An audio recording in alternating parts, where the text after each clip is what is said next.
Welcome to Picks with the Professor, the podcast where a real statistics professor And the Daffy Duck does Bugs Bunny, Jake. talk about and deliver a March Madness bracket to you. I am Professor Side. You can follow me and find all my betting picks on Twitter at Professor Side. You can follow my friend Jake on Twitter at myfriend_Jake. Today is Monday, March 14th, 2022. We'll be back tomorrow with our usual picks and predictions episode, but this is the special bracket episode. And a reminder to join our bracket pool on ESPN. The group is called Picks with the Professor. The password is Professor, all lowercase. And that information is in the show's description. Also, check out the website. That's www.pickswiththeprofessor.com for a special offer. If you're looking for some minus 105 lines on Tuesday through Friday of this week on tournament games. Before we get started, Jake, I'm going to ask you a couple questions about the bracket. I want to start off. I'm going to throw a curveball at you. We hadn't talked about this before. On a scale of 1 to 10, how big of a homer would you consider yourself? I guess like I try to keep it out of my betting stuff. Well, of course. But I am extremely biased towards my teams. I'm not afraid to say it. I was going to say it could be a fun game for the people out there to count up how many times you say something that's very homerish, or, if you're doing it responsibly and it's maybe later in the day, right? Maybe you can make a little drinking game of it. Maybe I might try to slide some in there. Maybe I might slide some jabs in there and just see if I can get some homer takes out of you. All right. We'll see how the episode goes. Yeah, well, it probably won't be. It won't be. If you've watched us at any time, the two schools that Jake's maybe a little more friendly towards in his analysis. So we'll see if we can have some fun with that. Before we get to our actual bracket, though, two questions based off of the selections. First, who would you have put in that didn't make it, and of course, whose place do they have to take? I really would put Texas A&M in. They had a really good, what I thought was a really good resume. With I wrote this down, so let me look at it. They beat Notre Dame, and that's who I would take out. They beat Arkansas twice, Florida twice, Alabama and Auburn, and I think their worst loss, like going through it, was maybe at Vandy, and at Vandy is a weird gym, and it was by 5. So I don't know what they could have done. I mean, obviously you could win more games, but what they could have done better than because Notre Dame played in a weak ACC, so the SEC is a stronger conference. Notre Dame didn't win a tournament game. Like if you want to look at the last few, Notre Dame really struggled coming down the stretch, and Texas A&M didn't. I don't know where they saw the difference here. Okay, and so that's the main complaint. That's the main complaint. Like from a team that was left out. I mean, I wouldn't have put all 3 bubble Big Ten teams in, but like you could. There wasn't a really good argument for any of the other bubble teams besides Texas A&M. So I guess you could slide Michigan or Rutgers out, maybe even IU, depending on where they viewed things. I just wouldn't have put all 3, and I don't think all 3 deserved it. Yeah, and I'm kind of like you. I think it's hard to make an argument to take any of those 3 teams out of those Big Ten teams. But Notre Dame is a tough one. Like you said, if the ACC is as strong as it traditionally is, it's an easier sell knowing what they had to go through there, but as is, that makes their resume a little bit worse. So the second question is, what were the biggest seeding misses in your opinion? I think Tennessee as a 3 was a miss. We're up to 1. But it wasn't long. But I mean, if you look at where Tennessee is, their Ken Palm rank was 7. Their worst loss was Alabama on the road without Kennedy Chandler and John Fulkerson. I mean, they got beat early in the year by Villanova pretty good, and they lost to Kentucky big, but they also beat Kentucky twice. They beat North Carolina. They beat Arkansas. They split with Arkansas. They beat Auburn. They went 4-2 with the teams seated ahead of them. I don't understand how you can seed Kentucky and even Duke and Auburn all ahead of them when Tennessee beat Kentucky 2 or 3 times and once on neutral, the only loss being at Kentucky, and they beat Auburn at home. I don't know what they could have done better, because their strength of schedule is way up there. They played in a really good conference. They won the conference tournament. They went through probably one of the best, one of the top tier teams with Kentucky. They beat them. They beat Arizona too. I don't know why why they were stuck at a 3. And I think this is a big reason for the SEC to move back their tournament and finish on a Saturday, because it gives that like if you do that, it puts that Kentucky win on the Friday, and that goes into the chaos because Sunday or like Sunday and all that, they've already got everything decided by Saturday night. I would think, like seeding wise. And they're just looking at the bottom of the bracket for bubbles, like bubble busters, like Richmond. But that didn't make sense. And I don't like St. Mary's as a 5. I think that is a terrible miss. I think they should have been more of a 7. I mean, their only win is that one Gonzaga win at home, and then they beat San Francisco, who was on the bubble twice. They've got losses to like a lot of like Colorado State and Ohio State, and then some other kind of weird losses. I don't know how they got up so high, other than they beat Gonzaga late, but then they got beat by Gonzaga. So I don't know. I'm not sure why they're a 5. I think they should have been 7 or so, right around there. Because I mean, if you look at the teams around them, you've got like Bama, who beat Gonzaga and Houston. You've got like Arkansas, like Colorado State and Ohio State, who beat them. They need to like move up. So I don't know where that one was. I definitely agree with the Tennessee take. Everything, it seemed like they would have been a 2. It did seem like maybe even some of the late Saturday games didn't really affect the committee that much, and the Sunday games didn't seem to affect it at all, which was a little surprising, a little frustrating. Maybe we should rethink how we're doing this, because, and it's not that Tennessee's win over A&M in and of itself is that impressive. It's that it's hard to win a tournament. It's hard to win that many games in a row. They came out, they were the better team, and they took care of business in the game that they got up 14-0, and that was about the margin the entire game. I mean, it never really got far from that number. A&M would get it to 10-ish, and then all of a sudden be back to 16. So, it's not that one thing does it. It's just you add that on, and that's another impressive data point. And so it is a little surprising that some of those Sunday games didn't seem to really affect the seeds. With that said, we'll jump right into the bracket here. So we're going to go to a new look screen right here. I've pulled up the bracket. We're just going to go through and fill these out. We're going to talk a little bit we're going to go region by region, and then we'll I haven't looked at many lines. I haven't made lines. I'm trying just to do this based off of my perceptions of these teams. Full disclosure, I hate brackets. I'm just going to get that away right from the start. And the reason I hate brackets is because we're going to talk right here. We're going to start off here in the West region. This Boise State Memphis game, right? In the bracket, it gets you 1 point, right? And so it feels like it's a game that it doesn't really matter who I pick for bracket standings. It's really all that matters is getting the teams to the end. And so if you've ever done one, I'm more of a fan of a survivor pool, a knockout pool. Those things are a lot more fun. So I like those more than brackets. I haven't done a bracket in years. This is actually my first bracket in, I don't know, 5-6 years probably. So we're just going to go through, debate some games, and talk about some of the teams as we go through. So hopefully this will be informative for you. So starting off here in the West region, Gonzaga, Georgia State. I don't think we have to spend any time with that. I don't see Gonzaga. Jake, you have a hot take here that you want to see Georgia State give them a fight? No, I don't think Georgia State really, like, they were rough this year, so that's not going to be worthy of anything. There you go. 1 pick down, one point in the bank already. Boise State and Memphis. What should be a really good game, a Boise State team that I think a lot of people probably haven't seen this year, that is maybe a little bit better than most people will initially think, against a Memphis team that absolutely on fire, did fall flat there in the championship game against Houston. And we talked about those Sunday games not mattering a lot. Maybe a Memphis team that was hoping to fall a little bit flatter than they did, maybe have dropped to a 10 seed and avoid Gonzaga in the first round. Boise State and Memphis should be a tight one, Jake. What do you have for us here?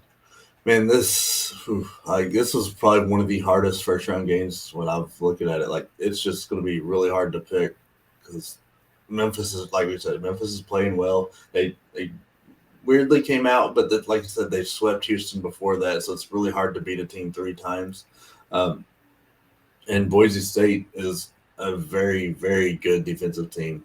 I lean a little Memphis here because of Boise State's free throw shooting, because I think these teams are going to go tit for tat. But I mean, it's a coin toss kind of thing. It's tough. Like I said, I lean a little Memphis. If for, like I said, for bracket purposes, this game doesn't matter. The winner's probably going to lose to Gonzaga. I'll take Memphis. They've been on fire for the most part lately. I'll give them a pass against Houston. 5-12 matchup, UConn and New Mexico State. New Mexico State team that the model has just not liked all season and has not gone well, fading New Mexico State. They've been a pretty good team against a UConn team that, I don't know, every time I think I figured UConn out, they kind of zig and zag a little bit and surprise me. Is this we got to pick a 12-5 somewhere upset, right? Is this the 12-5 upset to pick? It's a good one to look at. New Mexico State's got these two big guards, like they're like 6'5", 6'6", and that's the complete opposite of what UConn has. So this could be one where that happens because of New Mexico State's offense is very good. They play decent defense, but UConn is a really solid team and has been playing better of late. So it's a tough one to go, but one of those always happens, and this one wouldn't be a bad one to look at. I mean, all the metrics lean way UConn, so I don't know that this is the smartest one to pick, but this is UConn will have to be on their game defensively because this New Mexico State offense is very good. Yeah, and I should have disclaimed, right? When I pick against your school, it doesn't mean I dislike your school or anything like that. I have no hate towards any school. It's going to happen soon enough here. I think that I've gone against New Mexico State one too many times. I don't want to do it here. We'll pick it upset. Let's see what happens. Speaking of teams that the model has gone against, Vermont continues to fade. It faded Arkansas too. It faded this little pod here. The model has faded a lot of these teams. Vermont just, almost needs to change conferences with how bad they destroyed theirs this year against an Arkansas team that I think this Arkansas team is a little bit tougher of a matchup for Vermont than some of the other fours. I almost wish that Vermont had been paired up against someone else. That way we could have had a little bit more of a better chance for them to pull the upset. I think it's going to be tougher against Arkansas. I just don't think it's a great matchup. What's your take on it? Yeah, I was feeling the same way. I was excited to see this Vermont team come in. Yeah. I was hoping they'd draw somebody else. But, I mean, Arkansas is a very solid team. If they don't – Arkansas really has to be on their game for this one. This is tough. This is a tough matchup. Normally with 13 seeds, you're not looking at something like you could make a case for Vermont to be is underseeded. For sure. But so I mean, I'll lean Arkansas just because it's nice to have JD Note in your back pocket, and the way and getting Tony back was big. So I think that makes a big difference, and I think they play good enough defense to slow this team down. And I'm also one of my things with brackets is I don't like long winning streaks coming in. It just streaks come to an end, right, at some point. So the longer that streak goes, the more likely to me it seems like it's going to end. And I don't think Vermont's lost since early January with a 1-point loss to Hartford. So that's sometimes what I use as a tiebreaker. Yeah, I wanted to pick Vermont in the first round. I just don't think it's a good matchup against Arkansas, unfortunately for them. But it wouldn't surprise me. They get hot shooting, and Vermont's a really dangerous team. Rutgers Notre Dame in that play-in game, I don't think it matters who wins that because I'm not sure either team is that good. I'm going to go ahead and move Alabama along. Really? Anything to say on Rutgers Notre Dame or Alabama?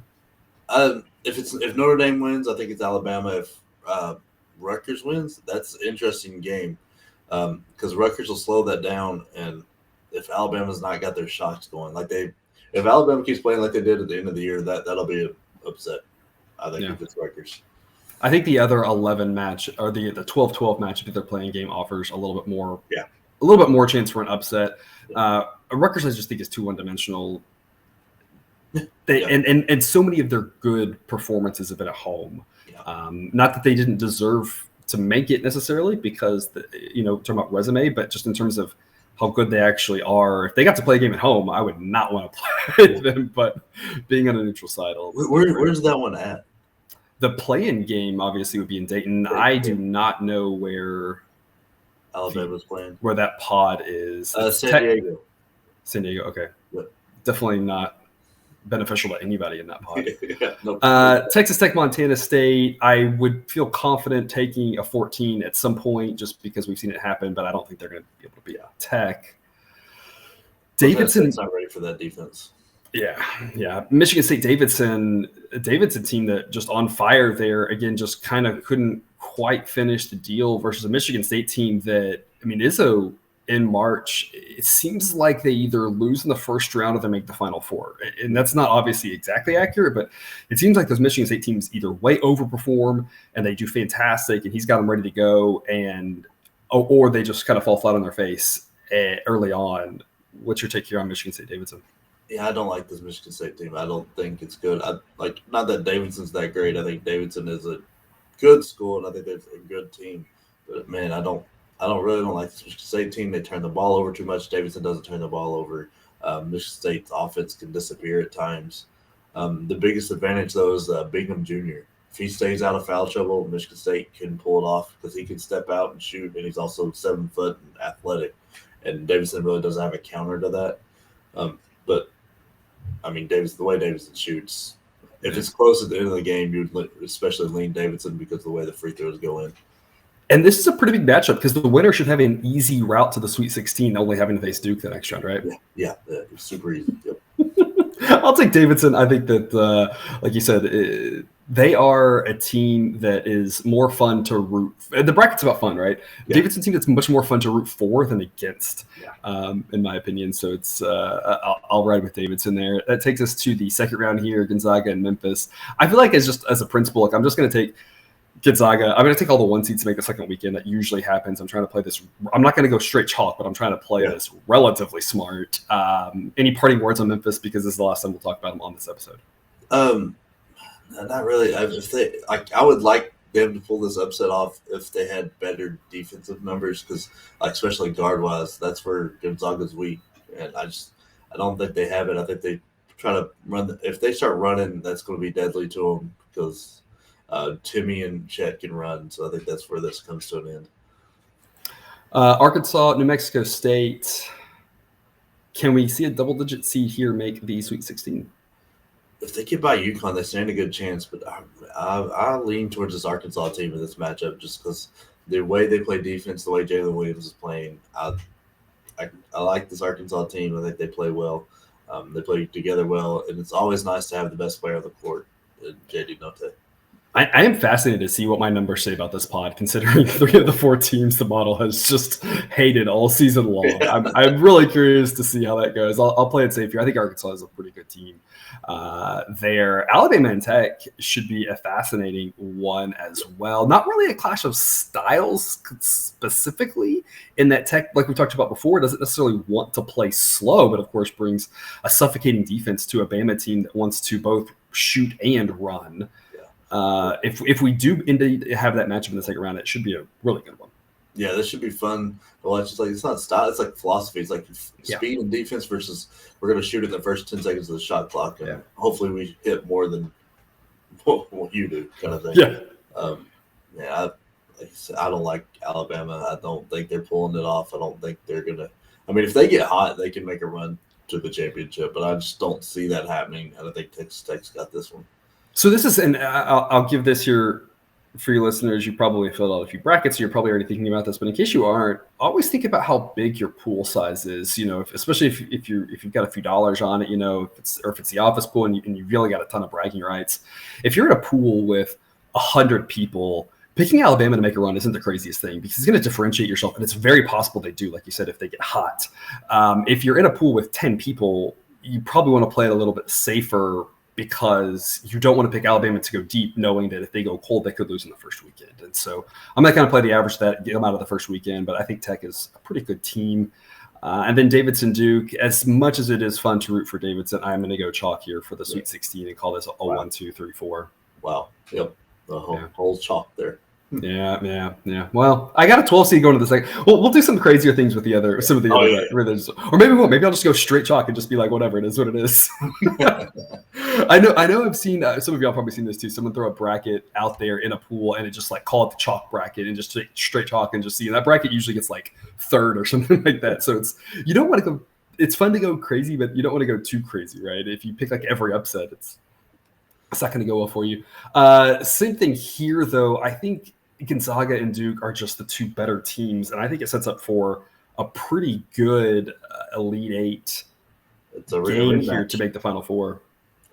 Rematch there. Duke won the first one early in the year, and AJ Griffin wasn't all the way there, so I would be happy to see Gonzaga instead of Arkansas. Interesting. I'm going to take Gonzaga, though. I think they're a good team. I think they make it back to the Final Four. Any parting words for any of those teams in that bracket? It's what's wild is like the way you have your Elite Eight. You've got two extreme offensive teams in Gonzaga and Duke, and two extreme defensive teams in Arkansas and Texas Tech. And that's just kind of a fun way to watch that one turn out. Yes, this region could be a fun one there if some of those hold true to form and some potential fun upset teams like we talked about at Davidson and a Vermont. Even New Mexico State plays a little bit different of a style, but New Mexico State is, like we talked about, not one to sneeze out. So this one is a really interesting region, in my opinion. And then I'll hop over here to the South region, where Arizona is the 1 seed, will play the winner of Wright State and Bryant. Obviously, we don't need to talk too much about that one. Another 8-9 game that seems like a straight-up toss-up game that for your bracket purposes probably doesn't matter because we'll just go ahead and advance Arizona through. Seton Hall, TCU. Is Seton Hall healthy? Are they finally healthy? Yeah, do we know? I don't know. That's why I picked TCU.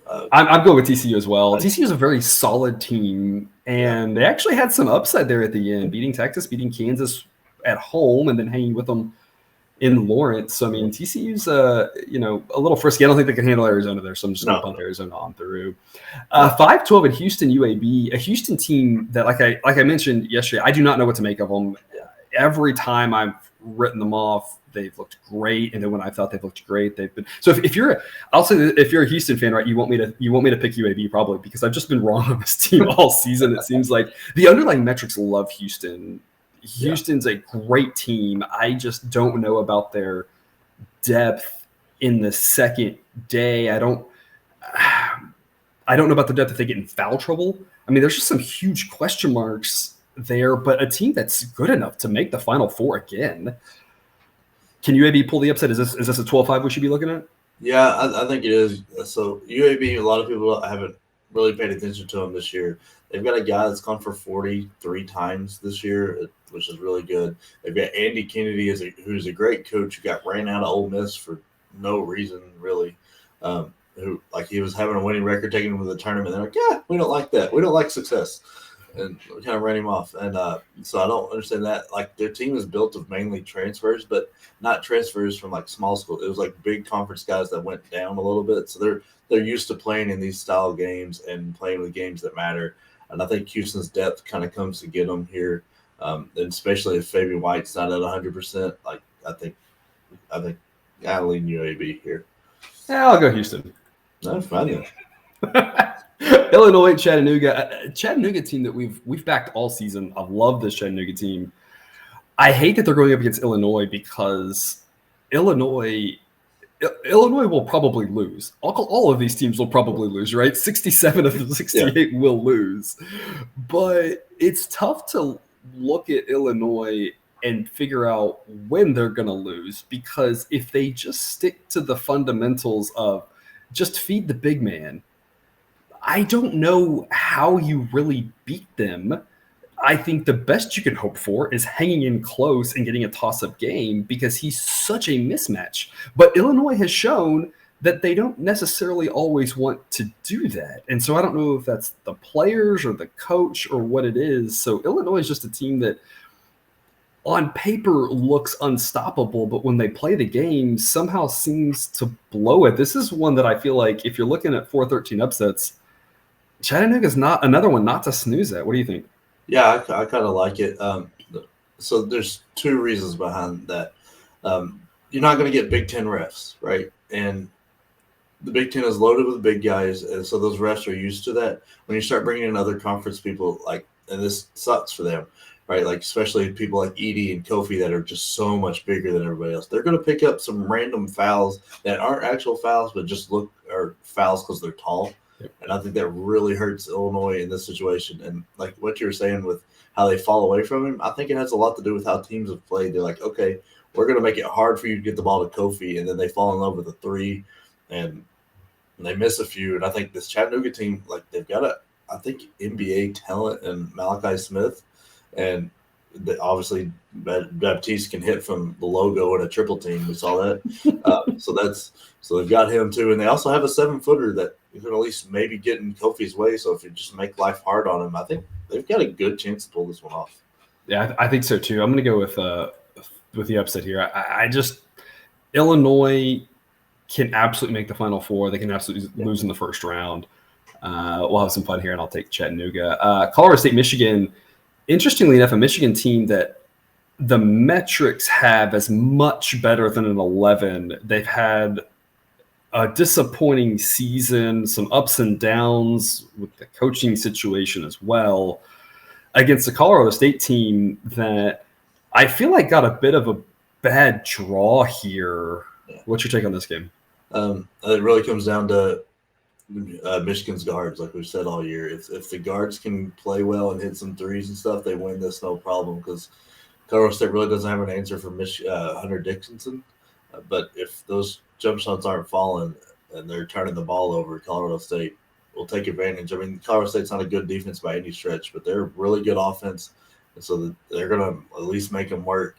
It should be a fun one to watch, I think. I think it will be a very interesting game, but it really depends on what version of Michigan you get. Do you get the one for the first 25 minutes of the IU game, or you get the one in the last 15? Yeah, that's a good point. I'm going to take Michigan here. I think this is just a really unfortunate draw for Colorado State. I think that Michigan would actually have a harder time against Boise State as an 8 than Colorado State as a 6. I think if you put a team like Boise State against them, I think that frustrates them, the way that the Boise State can play defense and slow it down. But I just think Colorado State kind of plays more right into their hands, and I think it's just, like I said, a bad draw for them. I don't think we've talked about Longwood one time on this podcast. Have we said their name even? I might have once, and it's a buzzer beater. They won, but remember, this team also won 2 games last year. So I just remember Longwood from the year they beat TCU early in the season, and everybody was like, "Wow, who is this school?" And they beat a Big 12 school. And I think TCU went 5 wins that year or something like that. So it wasn't like it was a great TCU team, but I remember that put Longwood on the map. Ohio State and Loyola Chicago. Loyola Chicago, a team we've talked a lot about, not maybe quite as exciting and as fun of a run as we've seen in seasons past, but still a very solid team against an Ohio State team that has had some good wins and has had some times where they've just not shown up. Definitely Ohio State falls squarely in that Big Ten category of teams we talked about, where anything can kind of happen, and if you're getting 6 points, you probably got some value on it, because who the heck knows? A little bit different of a matchup here. They're not going to be getting 6 points against Loyola Chicago. No, I like this Loyola Chicago team. They're getting healthy, and they play very good defense. And this Ohio State team is very similar to Michigan, but worse off. They get almost nothing out of their guards on a given day. They really depend on A.J. Liddell, and I think that is too dependent on one man for that to work out against a good team. I think this is a rough draw for them, that they didn't want to see this. But losing the way they were playing at the end of the year got them down to that 7 seed, and that I don't think they were going to make it out of the 7 seed. Yeah, because if they, early on in the season, they were ranked and they were easily, a 4 or 5 seed or something like that, and have a, I always have to watch out for that first round upset, but at least you'd be much better than the team that they're playing. Yeah. And then, of course, like you said, they didn't play well at the end of the season, and that fell apart. I'll take Loyola. I think that they're the best thing that Loyola does with the way that they can play defense, I think, is better than the best thing Ohio State does. Obviously, Ohio State is the best player on the court, but you have the full week to prepare for them. And so I think that kind of matters. Talk about having the full week versus having the one day. If you have to go up against a guy like Liddell, who does a lot of things that are very tough to guard against, and it's not easy to game plan for him. If you have one day to game plan for him and no practice to walk through, that's going to be really tough. We talk about, Michigan, Hunter Dickinson, the same sort of thing. When you end up with these guys that are just, they do things that are not easy to prep for. If you have one day, good luck, coaches. It's going to be very difficult. But if you have a whole week, it's not that you can solve Liddell, because you can't just completely solve that, but you can say, here's how to have him not beat us and force everybody else to beat us. And I think Loyola can do that, and that gets them the win. I don't think they stand a chance against Villanova, though. I think Villanova is a team that you do not want to face with how senior heavy they are, how guard heavy they are. Look, Villanova is a team. Yeah, I think Villanova is going to be a really tough matchup for anybody. Yeah. I totally agree. All right, so we got Arizona and Villanova advancing to the Sweet 16. Houston and Chattanooga, I feel like if we end up with this game, it could easily be first to 50 kind of wins, right? It's whew. That's an incredible matchup. That'd be a lot of fun. I think I would lean Houston, just from a talent perspective, but it wouldn't surprise me for Chattanooga to slip by them. Yeah, I agree. It would not surprise me for Chattanooga to make the Sweet 16. I think they're a very good team. Again, the underlying metrics are just so strong on Houston, though. I feel like I have to advance them. And the way Tennessee's playing is Michigan is a team that I think is underseeded as an 11 with respect to how good they actually are. Not the resume, right? If you're talking about resume, is a different story, but with how good they are, I think they're better than an 11 seed, but I don't think they stand a chance against Tennessee the way that Tennessee is playing. And this is something like you were pointing out, right? This is the one-day matchup, and Juan Howard hasn't really done anything in a tournament setting. He's not been in the NCAA tournament, which is another beast in itself. So there could be some learning curve here, and the same thing with Arizona. So it's something to kind of keep an eye out. If you see a tough matchup like what we're looking at in the Elite Eight here, but they've got a week to prepare, so it's a little more normal. But those coaches haven't coached in the tournament. They haven't been the guy in the tournament yet, so that's kind of a factor to look into. And we never got a chance to talk about the Arizona-UCLA Pac-12 title game. Fascinating game. UCLA, Arizona up, UCLA comes back, gets way ahead. Arizona storms back. Just a fantastic heavyweight matchup there. I'm a little bit nervous with Krisa being still out. I assume he won't be back given that he was in a boot. Obviously, by this point, it's way up in the air. I assume he won't be there for the first weekend. Yeah. But here, that's a huge question mark, right? If he's back or not affects them and their depth. They got into tons of foul trouble against UCLA, and it didn't actually matter, which is very surprising. They still made that comeback. I really thought with the foul trouble that they got in, their lack of depth, UCLA having a lead, that was going to be ball game. But Arizona, credit to them, fought back. If we end up with this Sweet 16 pairing here for these four teams, I feel like it'll be a lot of fun. Yeah, no, this would be a blast to have. It should be a lot of fun. I think it bodes well for Houston if this is the matchup. It's a very, very tough defensive team with a very, very good coach, an experienced coach, and then if Krisha's still out, like that's going to be tough on them. They're really going to have to come to play to beat Houston. Yeah, I'm going to go Houston, and I don't want to face Villanova. It's really tough. Villanova and Tennessee, I think if those two teams match up, the winner of that is not a team you want to face in the Elite Eight. I think Villanova or Tennessee could easily make the Final Four. It's a shame that they have to be paired up in the Sweet 16 because if those two teams were in different brackets or different regions, I feel like either one of them would stand a very strong chance to make it out. Yeah, and I remember Villanova beat, I think it was like 13 or 14 beat Tennessee. I mean, that's in November, so take that with a grain of salt. But they won, and it was. I was at the game, and it was heartbreaking. Just Tennessee couldn't get in their way. All right, so look, I didn't go 1-2 right here. We got an upset there with Houston.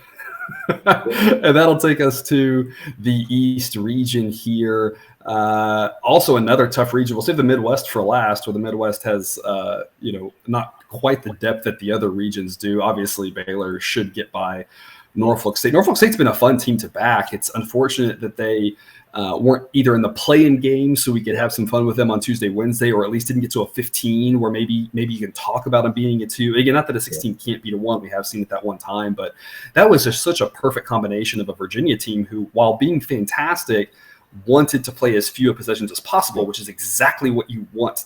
If you aren't the good team, if you're the underdog, you want fewer possessions because as you take the possessions out more and more and more, that talent discrepancy shows. And so none of these 1 seeds this year want to play slow. And so because of that, I don't see there being if you got, will a 16 beat a 1, do not play. I don't care what the odds are.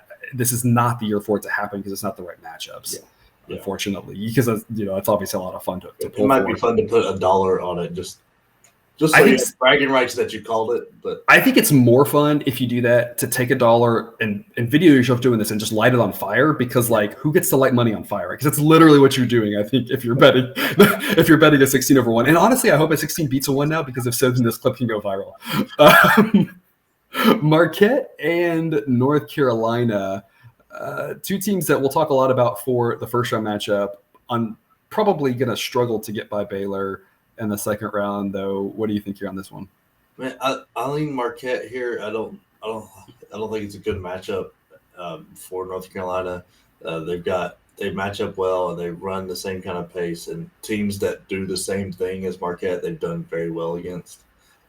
So I think Marquette gets it done here. And I actually kind of like them to get by Baylor, just because of health reasons. I think the thing you're forgetting there is it's a Shaka Smart coach team, and Baylor's owned Shaka Smart, and so I don't think that he knows how to beat Coach Drew there at Baylor. So I think that Baylor can get past Marquette, and if it's North Carolina, the same thing. I just don't think North Carolina has the horses. I think Baylor has a chance to struggle because of their health issues that we've talked about. I'm an asterisk on that. If LJ Cryer is playing, then I don't think that's true.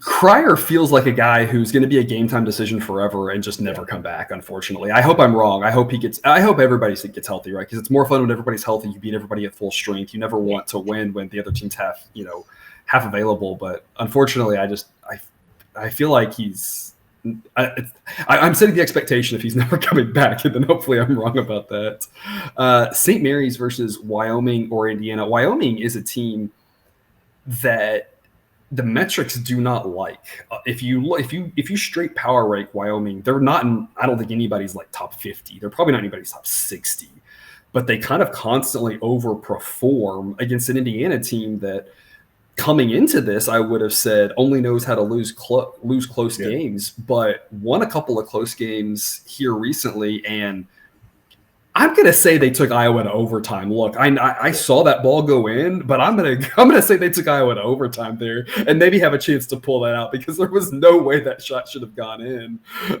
So they're maybe doing a little bit better with regards to those close matches. I think Wyoming Indiana is going to be a fantastic opening round game. Yeah, that's probably the most fun group of four for that game that's been in a while. And I think the winner of that is going to get by St. Mary's because I don't like St. Mary's. But I don't think that St. Mary's is that bad. I just think we always see a team play in that first game, get some of the jitters out, get a little bit rolling, going up against the other team. I don't think I take them for granted. It gets to this point of the season, you're not taking anybody for granted. Maybe 116, but otherwise you're not. Upsets happen. So it's not that. It's just the team goes out and they've kind of got a little bit of a rhythm, and they're. They seem to go on and usually win a game, maybe two. So I think that whoever comes out of Wyoming, Indiana is definitely scary for St. Mary's. Akron, a nice little run there to win the MAC. I think UCLA is too talented, though, for Akron to beat. Although UCLA, it's like we talk about tale of two halves or not exactly halves, but two games against Arizona. The bad UCLA shows up, they could lose to anybody. If the good UCLA shows up, they could make it to the Final Four again. Yeah, they're a thin team, and like I said, I didn't get to watch too much of the Arizona game with them, but if Juzang's still kind of hobbling around, this could stink of an upset. But I think UCLA has got too good of a defense and are too talented for that to happen. But if they're thin and if they're not playing at 100%, that's Akron team that at least is on a roll right now. And Juzang looked a little bit better in that Pac-12 title game. I didn't notice any ill effects. So I'm assuming by this weekend, he'll be 100%. Texas, Virginia Tech, a Texas team that has not done well traveling, a Virginia Tech team that the metrics do seem to like, got hot there, won the ACC, a Virginia Tech team that, based off of the seeding, maybe if they had lost to Duke, maybe still makes it as a play-in team, potentially, is the inference there, I suppose. So it's obviously a fun interesting thing to talk about. Didn't matter once they beat Duke, of course. Yeah. Well, I think there's a rule out there that a Power 5 conference champion can't be in the play-in. No, I'm saying had they not beaten Duke, potentially they would have been one of the play-in teams because if they're at 11 here, maybe that drops them, a line or something. So maybe they would have been in anyway, but then, of course, like I said, they put that to rest by beating Duke. So remember with Virginia Tech, when you're looking at this game, I know everybody's going to be talking about Texas defense, Texas, Timmy Allen, blah, blah, blah. This is Wolford's coach with Storm Murphy and the Connor guy that went off against Duke for 31. Both came from Wolford with him. That Wolford team and coach has had some experience with upsetting teams and knowing how to run a tournament and everything like that. It's a very scary game if you're on Texas. to me, I mean, Texas defense could take over and all this could be for naught, right? But those guys are used to playing. They've played in big games. They've played in arenas where, like, they are the complete and total underdog and have come out of blue to win. So it's a little bit. I'd be very nervous if I'm Texas. Texas is a team in basketball and football that it's just safer to pick against them at this point. It's been that way for years. It's tough to coach there. The expectations, the boosters, whatever's going on there. Some of their coaching hires have been uninspiring. Some of them have been, I think, good hires, and just things haven't worked out. It's just a tough place to have success for one reason or another. At this point, it's just safer to pick against Texas, and the metrics love Virginia Tech, so I'm going to ride with that here. A Yale team that didn't see anything up until the Ivy League tournament, which was a lot of fun, those 3 games, but I think Purdue is just going to be a mismatched disaster. But be on the lookout for Yale. Some of these Ivy League teams do come out and surprise, so it wouldn't be crazy if Yale's hanging in this game in the second half and Purdue, needs every last bit just to get past Yale. Especially the way Purdue plays. They love to give up a big lead. Yeah. Murray State, San Francisco should be a fascinating game there. I really wish, though, that look at the other half of this bracket. I really wish they just crisscross these two teams.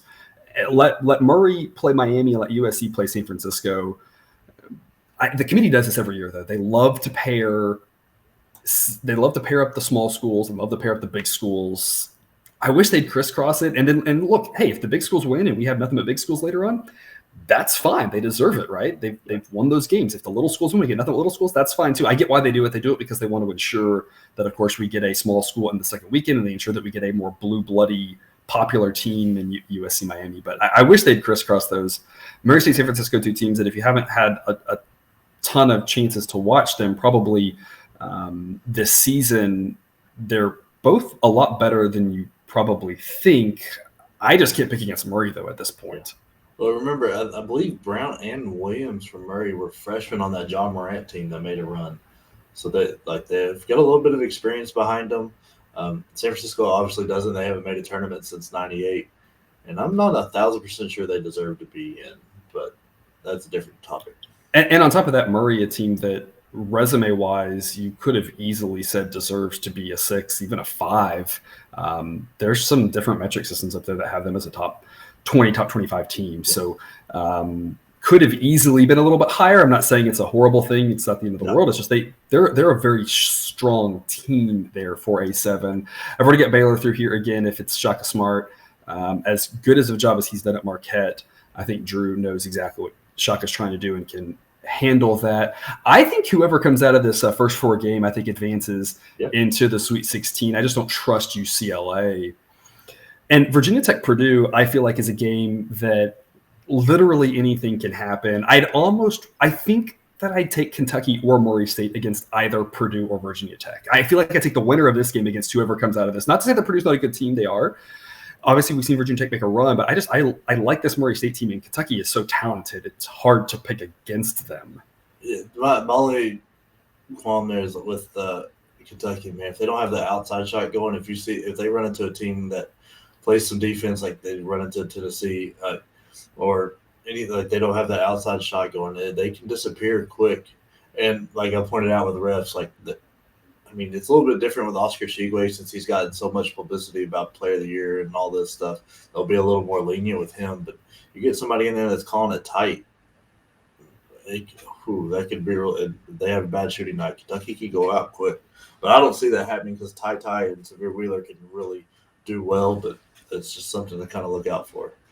Yep. I'm going to take Kentucky in that matchup. And like I said, then I'm going to advance them on to the Elite 8. But Virginia Tech, Purdue, I'm going to go with Purdue. They're the better team. But I'm nervous about Purdue, like you said, with the way they play. They're a team that they are kind of like Alabama, I think. If you're in a smaller pool, I don't think it makes a lot of sense to take Purdue very deep because other people probably aren't. And so if they do, you're not really losing out on anything. But if you're in a pool with a ton of people, Purdue's a team that is talented enough to make a run and is talented enough to make the Final Four. And if you're one of the only people predicting that and it happens, you've got a great chance. But otherwise, they're a team that could easily disappoint. And even if it's Murray State in that Sweet 16 game, I think Murray State would have a very good chance to pull the upset and beat Purdue. Yeah, I totally agree with that. And something to kind of mention with your bracket pools, know who everybody likes. Like, here in Indianapolis, everybody's going to be all over IU because that's what they want to happen. People choosing with their heart, or Purdue, something like that. Or Purdue, right? Yeah, if you're in Knoxville, it's Tennessee. If like whatever city with the closest team, just know who you're playing against. Yep, absolutely. I think that Baylor, again, might have some health issues, but I don't think they have any problem getting by a Wyoming or an Indiana team. I think they're just the superior team, which would set up a Baylor-Kentucky matchup that, again, would be a fantastic one. I'm not picking the dream matchups necessarily, but I do think if we've got some of these, they would be a lot of fun to break down when they get there. Oh, yeah. No, that would be a blast. That game would be must-watch TV. Yeah, and this would be a straight-up coin toss game. And again, it's almost like we talked about with Arizona. A lot's going to come down to the injuries. I'm going to pick Baylor here just because I trust Drew in these settings. He's done fantastic. Obviously, you saw what he did last year. But again, if Kentucky wins that game, I would not be one bit shocked. I think that it would be a fun one. And that takes us to the Midwest region, the weakest region of all. Texas Southern and Texas A&M Corpus Christi will actually, I think, be a really good and fun play-in game. But neither one of them stands a chance against. Yeah, we'll break that game down when we get there for that day. But neither one of them has a chance against Kansas. San Diego State Creighton. There's always seems that it happens that some of the 8-9 teams are like, I don't know, they don't really stand a chance. But San Diego State and Creighton both have a little frisky. Both teams that I wish were split just because I'd love to pick both of them playing each other. I cannot do that, unfortunately. What's your initial thoughts here on this one? Man, my first take on it was Creighton, but the more I look at it, the more it makes me really nervous. That San Diego State defense is very good. They're playing very well right now. They gave Boise everything they wanted and more. But man, I just don't think they've got enough offense to see it through. And they're definitely and I think Creighton stands a better chance of beating Kansas because they play offense, where San Diego State would have to have Kansas on an off night and their defense be up to par, and I just don't think that happens. So I'll lean Creighton here. Yeah, I'm going to go San Diego State just because I think that the metrics will like them more. I think it's going to be a great game, though. I think either team can win. At some point, again, I haven't looked at the numbers. I haven't made my numbers yet on purpose. I haven't really looked at spreads too much here. I've tried to stay away from some of that so far for just picking the winners. There will be for sure a toss-up game that I pick something in my bracket that when we get to the game breakdown, I'm gonna be on the other side. So I'm like, this is what the math says, and it's an interesting point. It shows why I make the model, why I have that math, because it uncovers things that my brain, as much basketball as I watch, I cannot take all of it in. But the math, it's really hard to know 68 teams. Exactly. So San Diego State Creighton should be a fantastic game. I think either team can win. I don't think either team gets past Kansas. Again, rule of thumb, I'm just going to advance the 1 seed to the second weekend. We usually see that. It's a smart play when you're building a bracket. Iowa-Richmond, as much as I like Richmond, I was backing Richmond a lot at the end of the season. This is a 5-12 that I just think that Iowa is the better team, and I don't want to go against the way they're playing right now. Yeah, I think Richmond shot their shot to get here. I don't know that they've got another bullet in the chamber.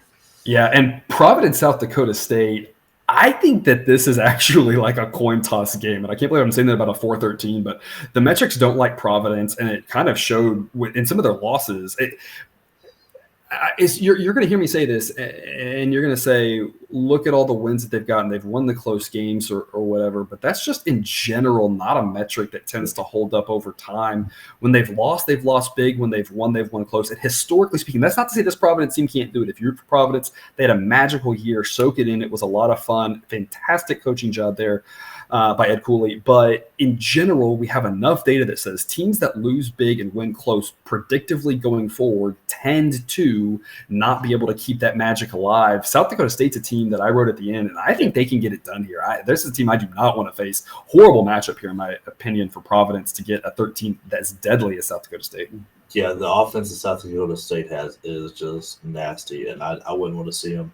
And that pushes an Iowa and South Dakota State matchup that I don't know that the scoreboards will hold enough. It will not. I think, look, San Diego State Creighton is first to 50 wins. Like, that game could easily be, because Creighton plays such a good defense, right? I mean, but they do play some offense. San Diego State's defense is so good.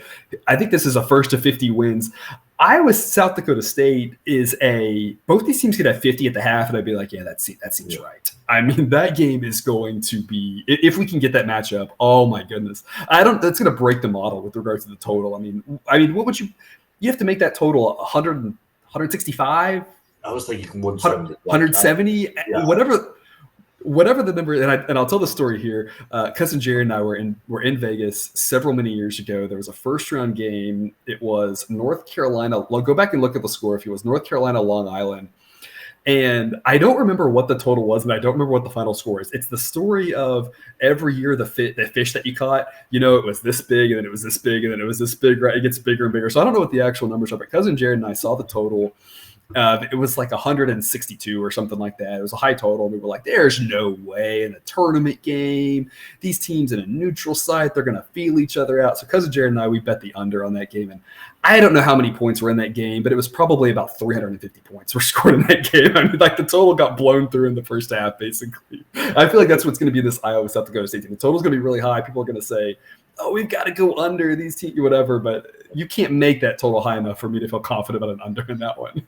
Quick Google says 189 was the total of that North Carolina one. It was the final number of points. Yeah, you had 102 to 87.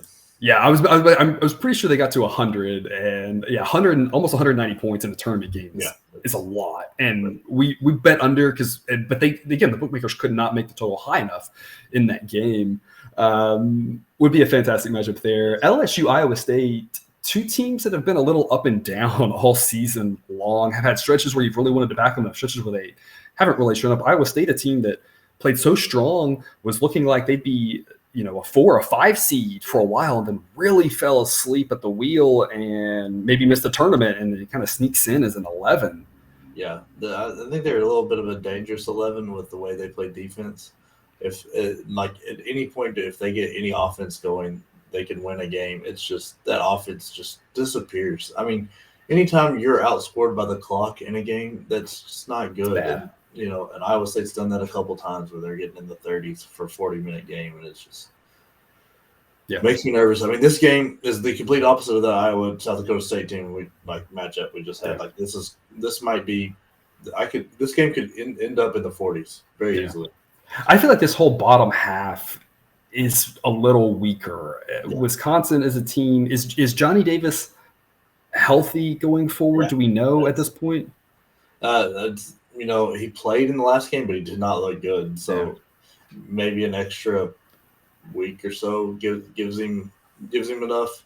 I'm going to take Wisconsin through, hoping that Johnny Davis is healthy. But if he's not, that Wisconsin team is completely different. I would happily pick against Wisconsin, but I don't really have a lot of confidence in LSU or Iowa State.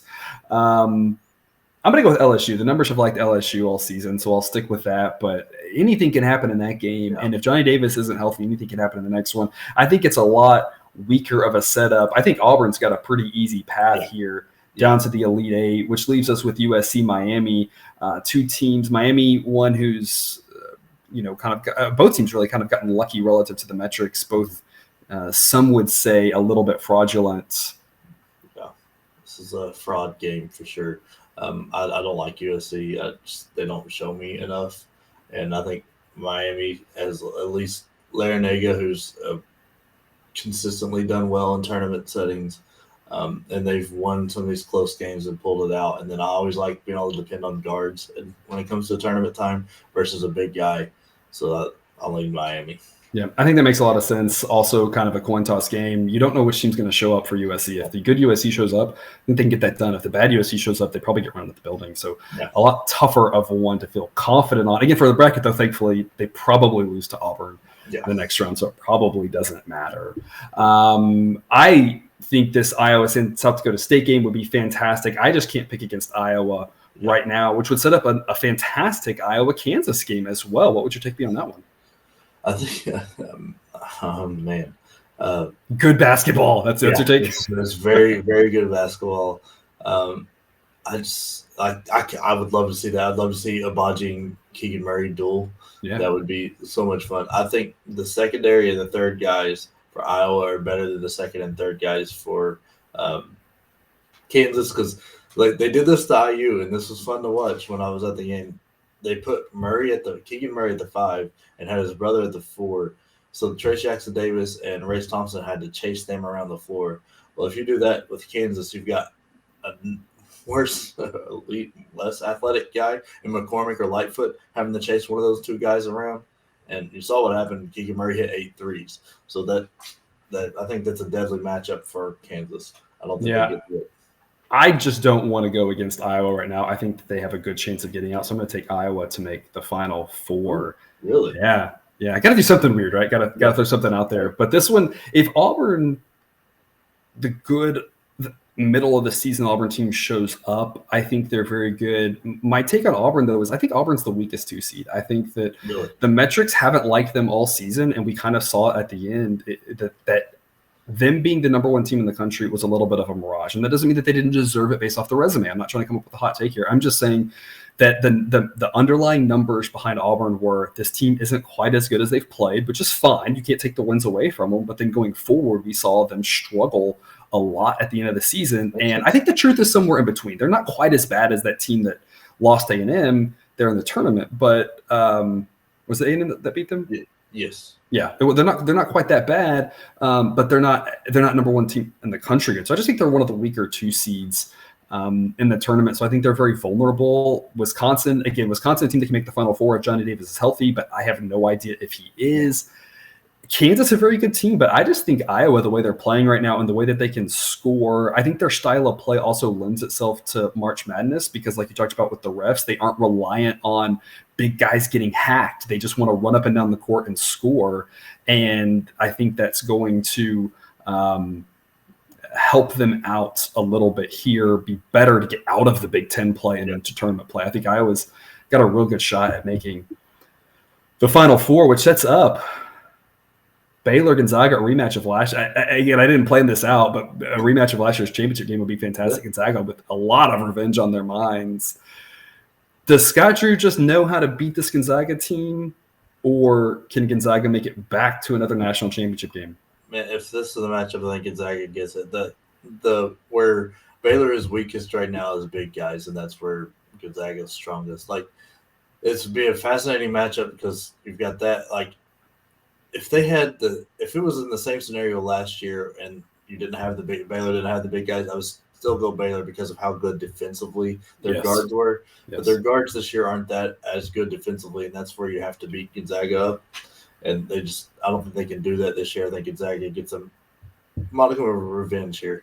And Baylor last year offensively could just hit a million threes in a row. They had so many guys who could hit threes, and this year they're just a little bit weaker on that regard, which isn't necessarily a bad thing. It's just that against a really good team, if you can go ahead and hit 4 threes in a row, you can really make life difficult for your opponent. And this Baylor team is not as good of a three-point shooting team. Last year's Baylor team was one of the all-time great teams. I'm not saying the best team ever, but I mean, they were a very, very good team with how they could shoot the three. They're up in the discussion for like top 5 teams that have ever played.